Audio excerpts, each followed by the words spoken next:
पिकाची तक्रार करण्यासाठी आपल्याला प्ले स्टोरवर जाऊन क्रॉप इन्शुरन्स हे ॲप आपल्याला डाउनलोड करून घ्यायचं आहे। डाउनलोड केल्याच्या नंतर आपल्याला या ठिकाणी असं पेज ओपन होईल। यासाठी मित्रांनो आपल्याला कंटिन्यू ॲज गेच यावर क्लिक करून पुढे आपल्याला क्रॉप लॉस या ऑप्शनवर जायचं आहे। क्रॉप लॉस एस्टिमेटवर आपल्याला जाऊन त्या ठिकाणी आपला मोबाईल नंबर टाकून घ्यायचा आहे आणि मोबाईल नंबरवर येणारा OTP या ठिकाणी टाकून अशा पद्धतीने पेज ओपन होणार आहे। यामध्ये खरीप सीजन आपल्याला निवडायचा आहे, त्यामध्ये 2024 हे साल निवडायचं आहे।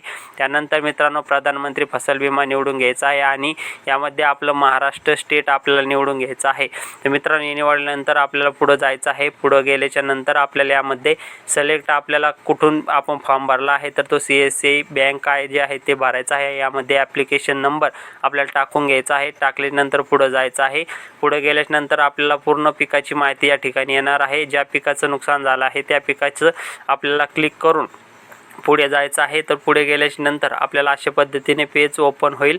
हे पेज आपल्याला ओपन झाल्याच्या नंतर मित्रांनो या ठिकाणी आपल्याला माहिती भरायची आहे। तर आपलं पीक जे आहे तर ते कशाने खराब झालेलं आहे तर यामध्ये बरेच ऑप्शन आहे, तर यामध्ये आपण निवडू शकता। तर मित्रांनो यामध्ये एक्सेस रेनफॉल आपण निवडलेला आहे आणि आता आपलं नुकसान कधी झालं आहे ती तारीख निवडायची आहे। त्यानंतर मित्रांनो आपलं पीक उभं आहे, कापणी आहे, काय आहे ते स्टँडिंग क्रॉप आपण या ठिकाणी निवडलेलं आहे उभं पीक असल्यामुळे।